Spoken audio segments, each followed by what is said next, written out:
अभी तक कोई शिकार तो मिला नहीं और ऊपर से मौसम भी इतना ज्यादा खराब लग रहा है। मुझे तो लगता है जल्दी ही कोई तूफान आने वाला है। हाँ महाराज, आपका अनुमान एकदम उचित है। वो तूफान आए उससे पहले हमें इस जंगल से बाहर निकल जाना चाहिए। वैसे भी ये जंगल हमारे लिए नया है। हाँ हाँ मंत्री जी, चलो चलते हैं। इतना कहकर दोनों अपने अपने घोड़ों पर सवार होकर आगे बढ़ते हैं। वह दोनों मुश्किल से अभी कुछ ही दूर पर चल पाए थे कि तभी जोर जोर से बिजली कड़कने लगती है और जोर से बारिश आ जाती है। ओह हो, ये बारिश तो कितनी जोर से आई है। सामने तो कुछ भी नहीं दिखाई दे रहा। महाराज, मैं तो कहता हूँ हमें यही किसी पेड़ के नीचे रुक जाना चाहिए। हाँ हाँ मंत्री जी, चलो हम उस पेड़ के नीचे रुक जाते हैं। इतना कहकर दोनों उस बड़े पेड़ के नीचे चले जाते हैं।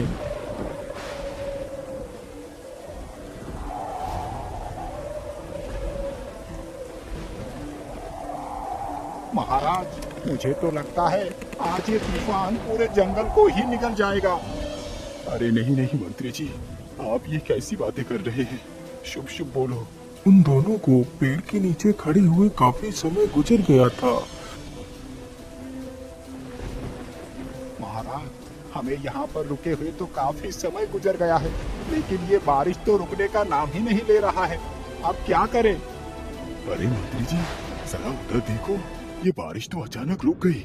मानो ऐसा लग रहा है जैसे बारिश हुई ही ना हो। हाँ महाराज, बारिश तो रुक गई, लेकिन इतनी रात्रि में जाएंगे कहाँ? और यहाँ भी रुकना उचित नहीं होगा। यदि सोते वक्त किसी जंगली जानवर ने हमें खा लिया तो हम तो बेमौत मारे जाएंगे। ओहो मंत्री जी, आप तो कितने डरपोक हैं। चलो हमारे साथ, हम प्रयास करते हैं, रास्ता तो मिल ही जाएगा। इतना कहकर दोनों राजा और मंत्री अपने अपने घोड़े पर सवार होकर जंगल में बाहर निकलने का रास्ता ढूंढने लगते हैं।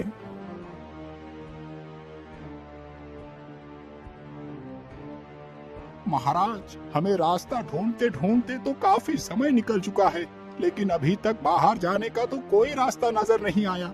अब क्या करें महाराज? हम इस जंगल से बाहर कैसे निकले?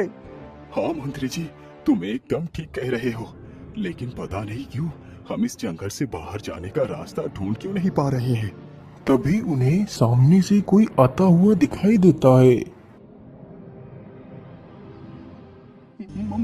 महाराज, ये कोई सामने से आ रहा है। मुझे तो बहुत डर लग रहा है। कहीं ये कोई भूत तो नहीं? अरे ये तो कोई बूढ़ी महिला लगती है, लेकिन इतनी रात्रि में ये महिला इस जंगल में क्या कर रही है?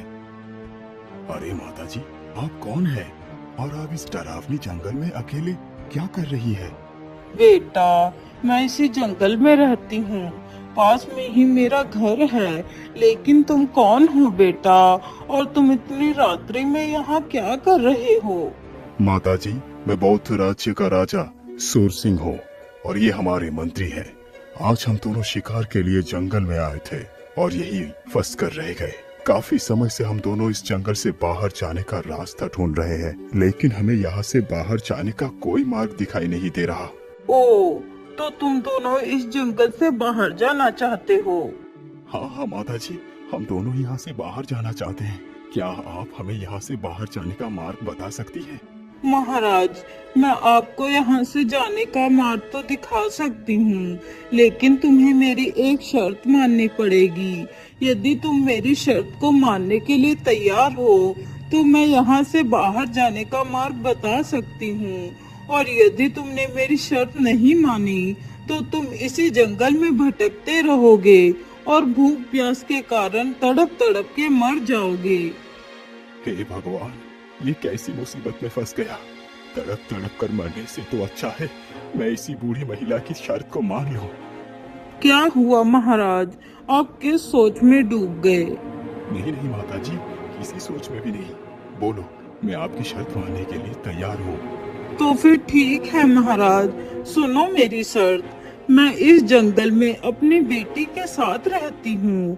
मैं अब बूढ़ी हो चुकी हूँ, जिसकी वजह से मैं अपनी बेटी का भार नहीं उठा पा रही।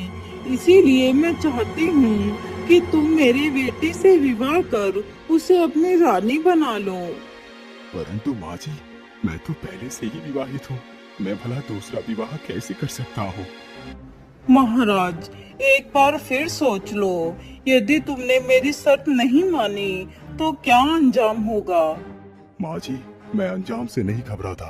यदि आप अपनी पुत्री का विवाह मेरे साथ करने के लिए तैयार हैं, तो मैं भी तैयार हूँ। तो फिर ठीक है महाराज, चलो मेरे साथ। इतना कहकर वह बूढ़ी महिला राजा के आगे आगे चलने लगती है।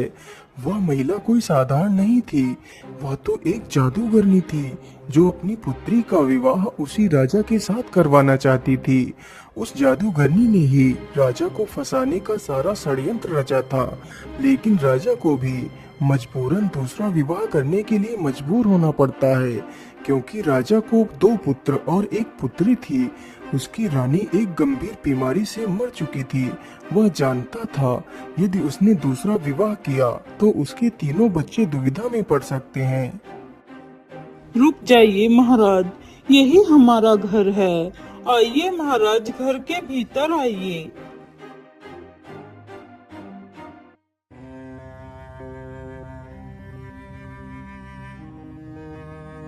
अरे बेटी, तुम कहाँ हो?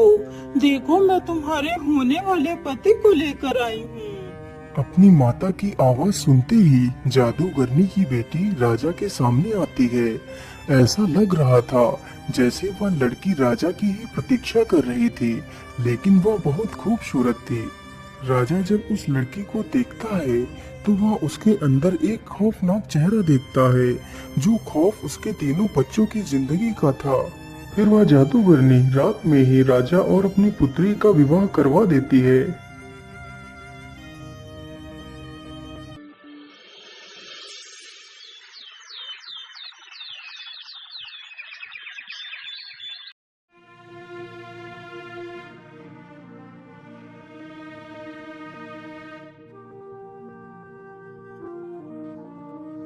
माता जी, अब तो मैंने आपकी पुत्री से विवाह कर लिया है। अब आप मुझे जंगल से बाहर जाने का मार्ग बताइए। ठीक है पुत्र, तुम मेरे पीछे पीछे चलो, मैं तुम्हें इस जंगल से बाहर ले चलती हूँ। फिर वह जादूगरनी उन लोगों को जंगल से बाहर की ओर ले जाती है।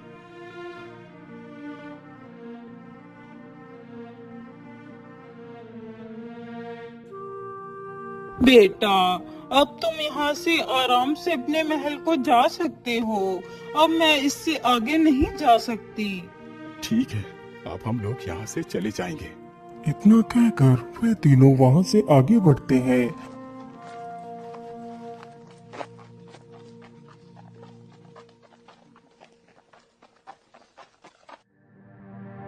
अरे मंत्री जी, मैं तो चलते चलते काफी ज्यादा थक गया हूँ। चलो इसी पेड़ के नीचे थोड़ा सा आराम कर लेते हैं, फिर आगे चलेंगे। वैसे भी अब हम लोग अपने रास्ते में ही हैं। इतना कहकर वह तीनों अपने घोड़ों से नीचे उतरकर पेड़ के पास जाते हैं और पेड़ के नीचे लेट जाते हैं। पेड़ की इतनी मधुर छाया थी कि जादूगरनी लेटते ही सो जाती है।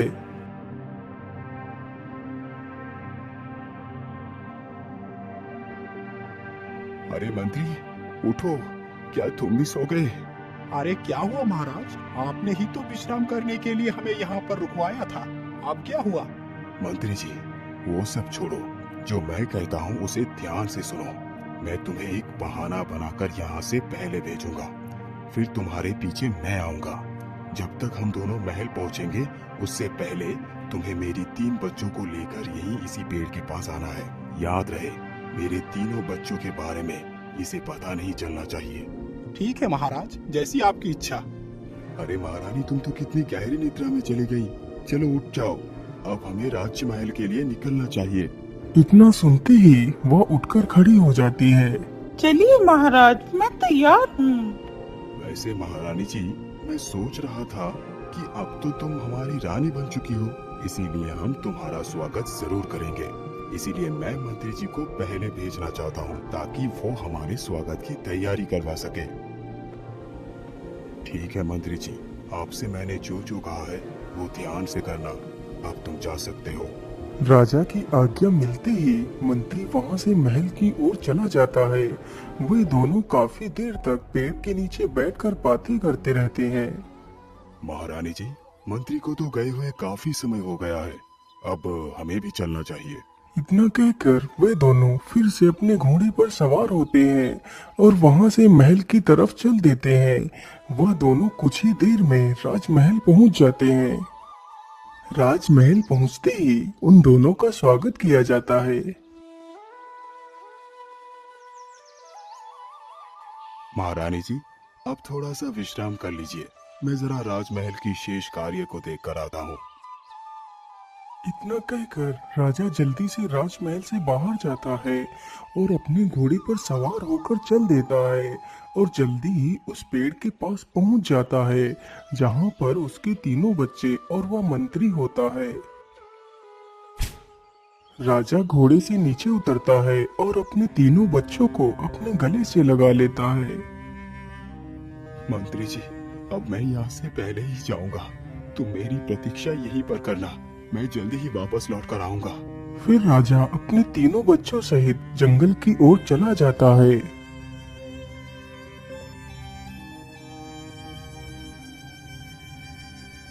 वह तीनों चलते चलते जंगल के बीचों बीच पहुंच जाते हैं जहां पर एक महल बना हुआ था।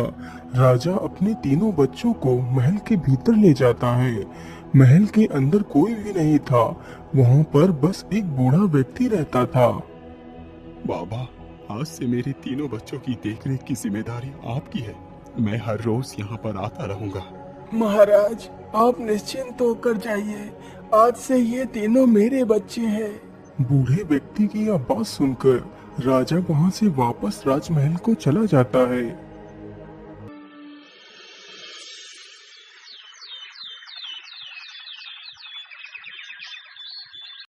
राजा रोज रोज अपने बच्चों से मिलने के लिए जाता था।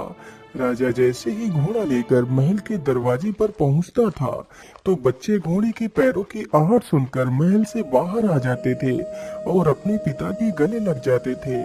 इसी प्रकार धीरे धीरे काफी साल गुजर जाते हैं। अब तो बच्चे धीरे धीरे बड़े हो चुके थे। राजा अपने बच्चों से इतना प्रेम करता था कि वह कई कई दिनों तक महल वापस जाता ही नहीं था, जिसकी वजह से वह जादूगरनी की बेटी सोच में डूबी रहती थी। ओहो, ये महाराज भी ना रोज रोज मुझे बेवकूफ बनाकर जाता है। ये जरूर मुझसे कुछ ना कुछ छुपा रहा है, मुझे इसका पता लगाना ही होगा।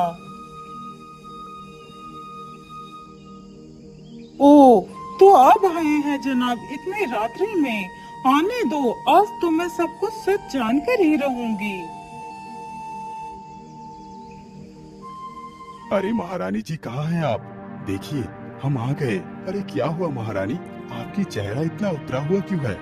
महाराज, मेरा चेहरा इसलिए उतरा है क्योंकि आप मुझसे काफी सारे राज छुपाते फिर रही हैं। लेकिन कैसा राज? मैं कुछ समझा नहीं, तुम क्या कहना चाहती हो महारानी? महाराज, आप जानबूझकर अनजान क्यों बनते हैं? आप रोज रोज किससे मिलने के लिए जाते हैं? कभी कभी तो आप कई कई दिनों के लिए गायब हो जाते हैं। आखिर आप जाते कहाँ हैं? ओहो महारानी, मैं सच कह रहा हूँ, मैं सिर्फ काम से ही बाहर जाता हूँ, तुम खामखा मुझ पर शक कर रही हो। रानी के कई बार पूछने पर भी राजा उसे वास्तविकता नहीं बताता है।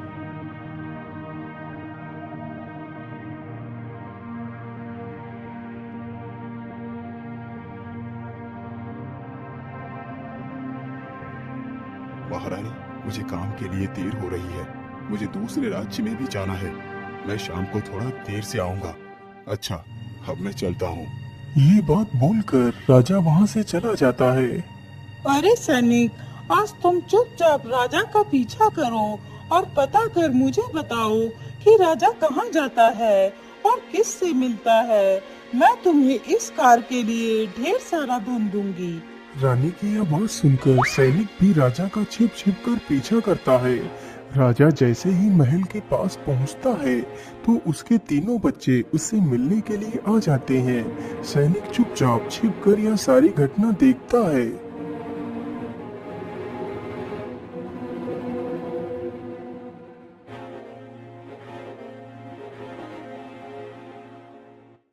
अच्छा, तो ऐसी बात है, राजा की औलाद भी है, लेकिन राजा ने मुझे बताया क्यों नहीं। अब मैं समझी कि आज तक मुझे कोई संतान क्यों नहीं है। अब मैं इन लोगों को जिंदा नहीं छोड़ूंगी।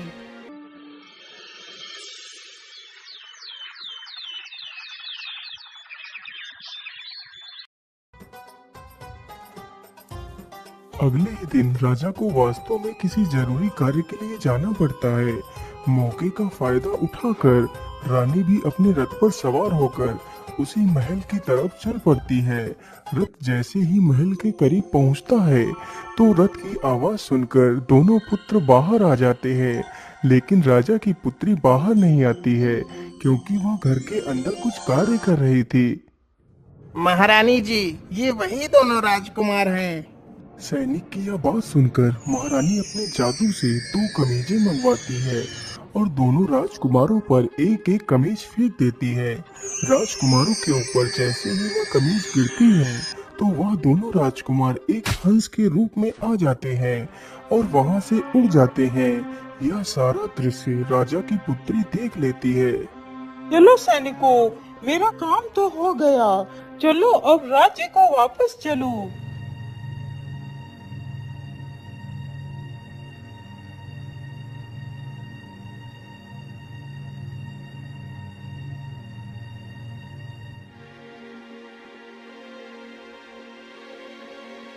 आज तो आवश्यक कार्य की वजह से मैं अपने बच्चों से मिलने नहीं जा पाया।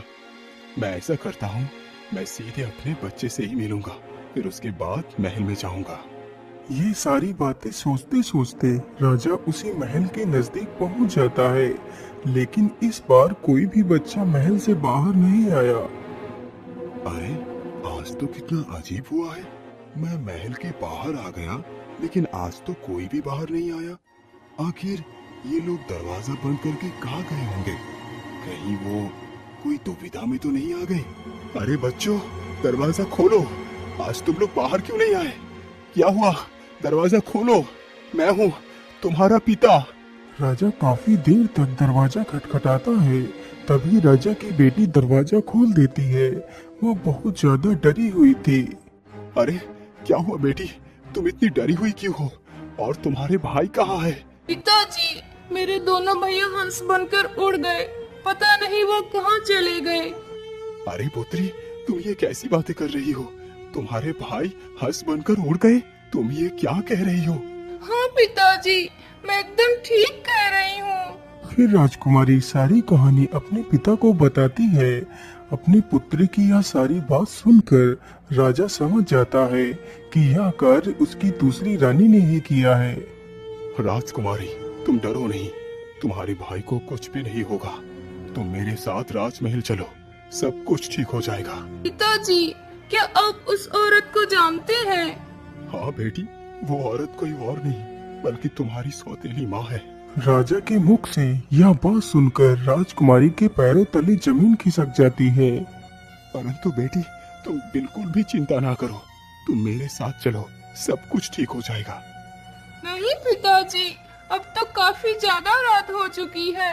हम कल सुबह ही महल चलेंगे।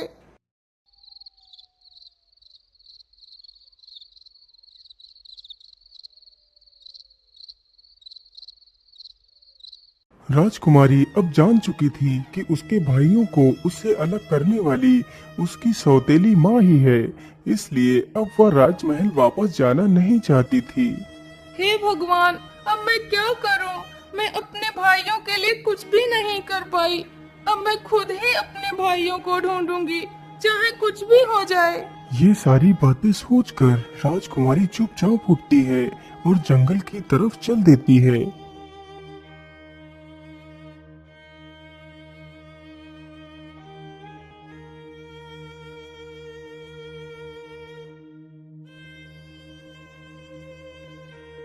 राजकुमारी को चलते चलते रात से सुबह हो जाती है, तो वह एक बड़े से पेड़ के नीचे बैठकर आराम करने लगती है। उसी पेड़ पर 2 तोते बैठकर आपस में बात कर रहे थे। अरे नहीं भाई, मैंने अपने संपूर्ण जीवन में उनके जैसे सुंदर कहीं हंस नहीं देखे।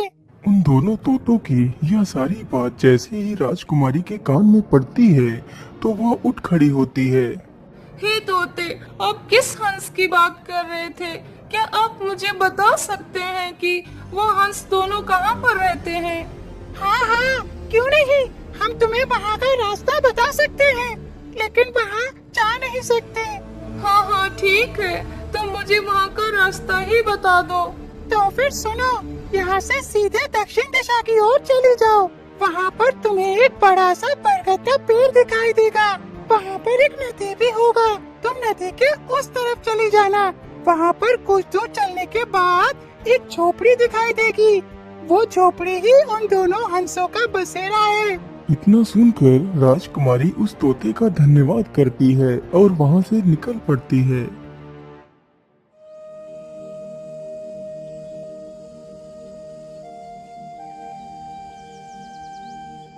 राजकुमारी चलते चलते उस बरगद के पेड़ के पास पहुंच जाती है तो देखती है वहां पर एक नदी भी है। मुझे लगता है यह वही नदी है जिसकी बात उस तोते ने बताई थी।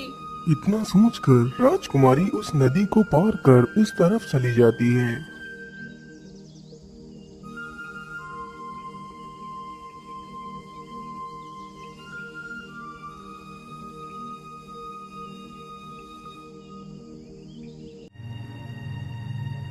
मुझे लगता है यह वही झोपड़ी है जो तोते ने बताई थी। चलो इसके अंदर चलकर देखती हूँ।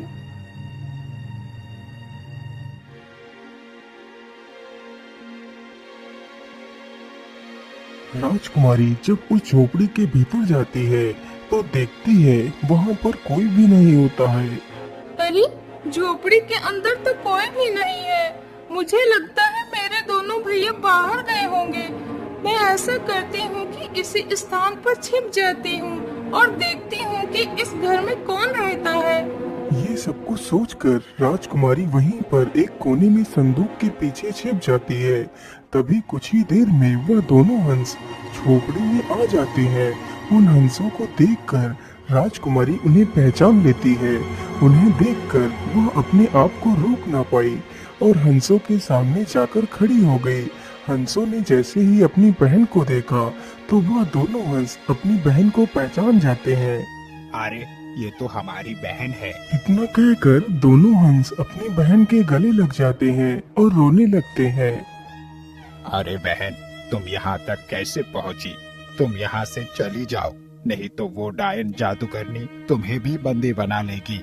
नहीं भैया, मैं तुम्हें लिए बिना यहाँ से नहीं जाऊंगी। मेरी बहन, तुम समझने की कोशिश करो। हम तुम्हारे साथ नहीं जा सकते। हम दोनों इस जादूगरनी के वश में हैं। यहाँ से जाना इतना आसान नहीं है। भैया, हर मुसीबत का तोड़ होता है। क्या आप लोगों को उस जादूगरनी के जादू से बचाने का कोई तोड़ नहीं है? बहन, तोड़ तो इस मुसीबत का भी है, लेकिन इस मुसीबत का तोड़ बहुत कठिन है। भैया, बस आप मुझे इसका तोड़ बताओ। मैं अपनी जान देकर भी आपकी रक्षा करूंगी। ठीक है बहन, यदि तुम पूरे 3 साल तक बिना हंसे, बिना रोए तथा बिना कुछ बोले मात्र व्रत रखकर हम दोनों भाइयों के लिए एक एक कमीज बनाओगी और उस कमीज पर रोज उन तारे जैसे दिखने वाले फूलों को जोड़ोगी और 3 सालों में ही वो कमीज तैयार होनी चाहिए। फिर उन कमीजों को हमारे ऊपर डालना है तो हम दोनों फिर से अपने वास्तविक रूप में आ जाएंगे।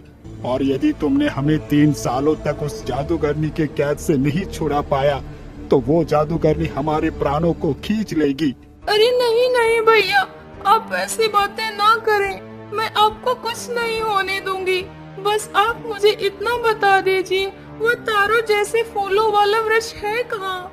ये वृक्ष तुम्हें नारंगी वन में मिलेगा। अब तुम जल्दी से यहाँ से चली जाओ।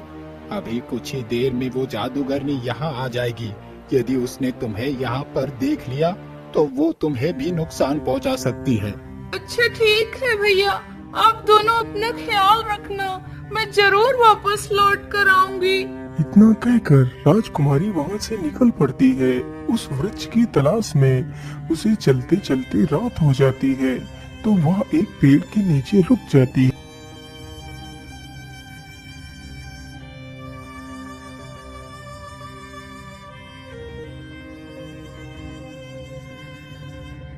अरे ये क्या, यह पुष्प तो बिल्कुल एक तारे के समान ही है। राजकुमारी इत्तेफाक से उसी वृक्ष के नीचे पहुंच जाती है जिसकी उसे तलाश थी। वृक्ष पाकर राजकुमारी बहुत प्रसन्न होती है।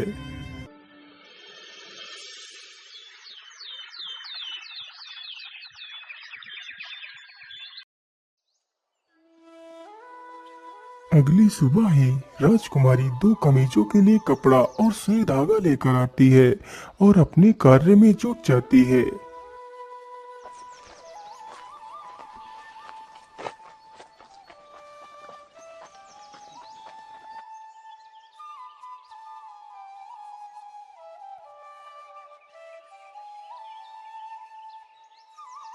अरे इतनी सुंदर लड़की, ये कौन है? ये तो एकदम किसी राजकुमारी की तरह लग रही है। आखिर इस जंगल में ये अकेली क्या कर रही है? चलो इसके पास चलकर पूछता हूँ।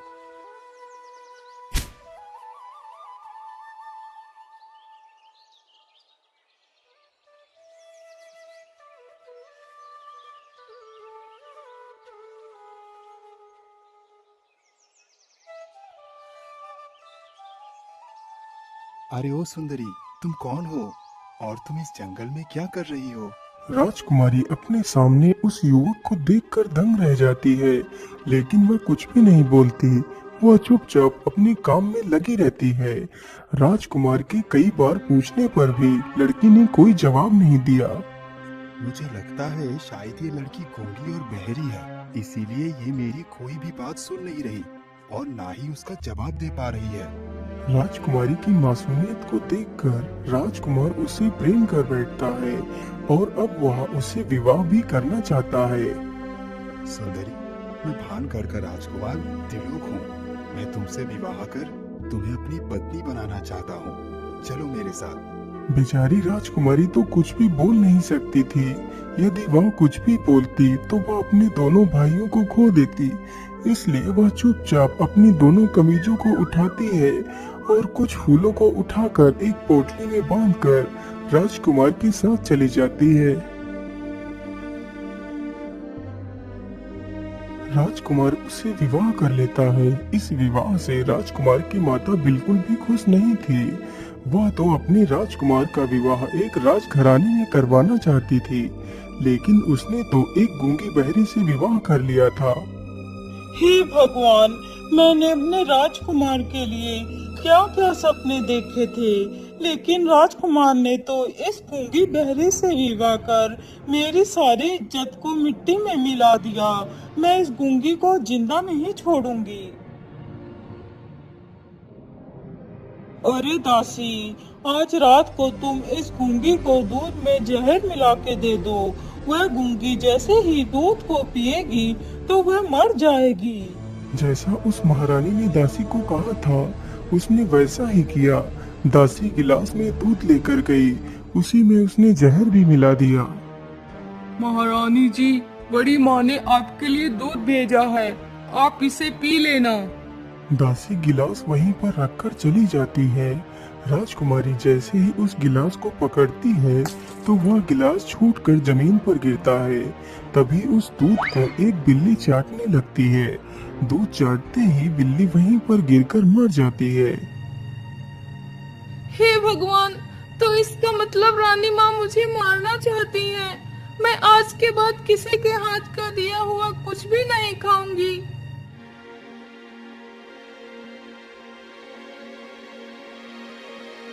धीरे धीरे काफी समय गुजर जाता है तो राजकुमारी ने एक सुंदर से बच्चे को जन्म दिया। मैं इस भिखारन के बच्चे को अपने राज्य का राजा कभी नहीं बनने दूंगी। इसके लिए चाहे मुझे कुछ भी करना पड़े। इतना सोचकर महारानी उस बच्चे को उठाती है और जमीन पर पटक देती है और बच्चे के खून को राजकुमारी के मुंह तथा हाथ पैरों में लगा देती है। लेकिन बेचारी राजकुमारी कुछ भी नहीं बोल पाती। अरे दासी, तुम इस बच्चे को यहाँ से ले जाओ और दूर कहीं फेंक कर आओ। दासी तुरंत ही उस बच्चे को लेकर वहाँ से चली गई। अरे बेटा, जल्दी आओ और देखो यहाँ पर क्या हो गया। अपनी माता की आवाज सुन राजकुमार तुरंत ही वहाँ पर आ जाता है। क्या हुआ माँ? आप इतना शोर क्यों मचा रही है?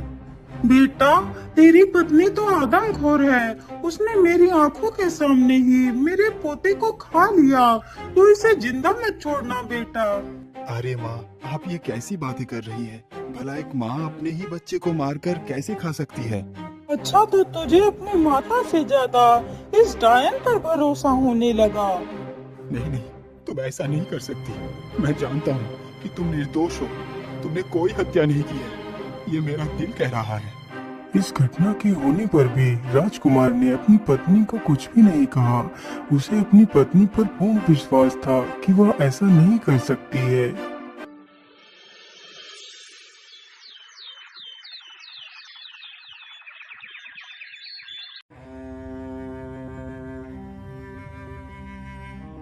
राजकुमार के विवाह को पूरे 2 साल पूरे हो चुके थे। इस बार राजकुमारी ने फिर से एक सुंदर बच्चे को जन्म दिया। महारानी जी, उस गूंगी ने फिर से दूसरे बच्चे को जन्म दिया है। अच्छा, तो फिर से उसने दूसरे बच्चे को जन्म दिया है। चलो दासी, जरा मैं भी तो देखूं बच्चा कैसा है। इतना कहकर महारानी राजकुमारी के पास जाती है और फिर से बच्चे को अपने हाथ में लेती है और उसे जमीन पर पटक देती है। इस प्रकार बेचारा उसका दूसरा बच्चा भी मारा जाता है, लेकिन बेचारी वह कुछ भी नहीं बोल पाती। अरे बेटा, जल्दी आओ और देखो यहाँ पर क्या हो गया। अपनी माता की आवाज सुन राजकुमार तुरंत ही वहाँ पर आ जाता है। बेटा, तेरे दूसरे बच्चे को भी इस डायन ने मार कर खा लिया है।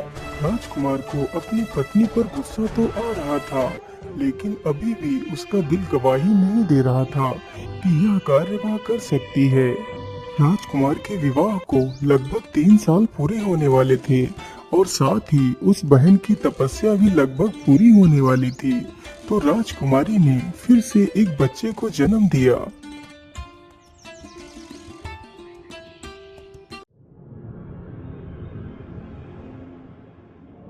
उसकी सास फिर से वही नाटक करती है जो उसने पहले किया था। बेटा, तेरी इस आदमखोर पत्नी ने तेरे तीसरे बच्चे को भी खा लिया। तुझे मेरी बात पर भरोसा नहीं तो ठीक है, मैं तुझसे हमेशा के लिए दूर चली जाती हूँ। तू रह अपनी इस आदमखोर पत्नी के पास। क्या माता ने जो कुछ भी कहा वो सत्य है? तुमने ही हमारे बेटे को मार दिया। तुम तो कितने दुष्ट हो। तुम एक डायन हो। तुम्हारी इस भोली शक्ल को देखकर तो मैं धोखा ही खा गया था, लेकिन तुमने ये सब क्या कर दिया? माँ, तुम्हें कहीं भी जाने की जरूरत नहीं। इस दुष्ट को तो इसकी सजा जरूर मिलेगी। सैनिकों, इस हत्यारे को आज ही जिंदा जला दिया जाए। राजकुमार का आदेश होते ही सैनिक राजकुमारी को लेकर जाते हैं और उसे एक लकड़ियों की चिता पर बैठा देते हैं। मेरे भैया, यदि तुम्हें मेरी आत्मा की तड़प सुनाई दे रही है तो तुम यहाँ पर आ जाओ। मैं कुछ ही देर में इस संसार को छोड़कर बहुत दूर चली जाऊंगी। आज तो मेरे मौन व्रत का अंतिम दिन है। कम से कम मैं तुम्हें ही बचा लूंगी तो मेरी आत्मा को शांति मिल जाएगी। बहन की तड़प साफ साफ दोनों भाइयों को सुनाई दे रही थी। वह दोनों तुरंत ही चिता के पास पहुंच जाते हैं तो राजकुमारी एक एक कमीज अपने दोनों भाइयों पर फेंक देती है। कमीज के स्पर्श होते ही दोनों हंस वापस अपने वास्तविक रूप में आ जाते हैं। रुक जाइए, आप मेरी बहन को सजा नहीं दे सकते। वो बेकसूर है, उसने किसी का कोई कत्ल नहीं किया। लेकिन तुम दोनों हो कौन और ये तुम्हारी बहन कैसी हुई? मैंने तो तुम्हें कभी भी नहीं देखा। फिर राजकुमारी का भाई अपनी बहन के बारे में सारी बात बताता है। क्या तुम एक राजकुमारी हो और तुम बोल और सुन भी सकती हो? हाँ राजकुमार जी, मैं बोल भी सकती हूँ और सुन भी सकती हूँ। तो फिर बताओ मुझे, तुमने हमारे बच्चे को क्यों मारा? नहीं राजकुमार जी, एक माँ भला अपने पुत्र को कैसे मार सकती है? फिर राजकुमारी अपनी सारी कहानी राजकुमार को सुनाती है। सच्चाई सुनने के बाद तो राजकुमार पूरी तरह टूट जाता है। माँ, तुमने मेरे बच्चे को मारा और इल्जाम मेरी पत्नी पर लगा दिया। आखिर क्या बिगाड़ा था उन मासूमों ने तुम्हारा, जो तुमने उन्हें इतनी बेरहमी से मार दिया? मुझे माफ कर दो बेटा, मैंने अपने अहंकार में आकर अच्छा और बुरा कुछ भी नहीं समझा और यह सब कुछ कर डाला। मुझे माफ कर दो बेटा, मुझे माफ कर दो। नहीं, आज से तुम मेरी माँ नहीं और ना ही मैं तुम्हारा बेटा रहा। आज से मैं इस महल को हमेशा के लिए छोड़ता हूँ। अब तुम ही रहो इस महल में। चलो राजकुमारी, हमारे साथ यहाँ से कहीं बहुत दूर। नहीं राजकुमार जी, आप अपनी माता को इतनी बड़ी सजा मत दो। एक माता का दर्द वही समझ सकता है जिसकी कोई माँ ना हो। राजकुमारी की यह बात सुनकर राजकुमार अपनी पत्नी के विशाल हृदय के बारे में जान पाता है कि उसकी पत्नी कितनी महान है। इस प्रकार वह सारे लोग खुशी खुशी उसी राज्य में ही रहने लगते हैं।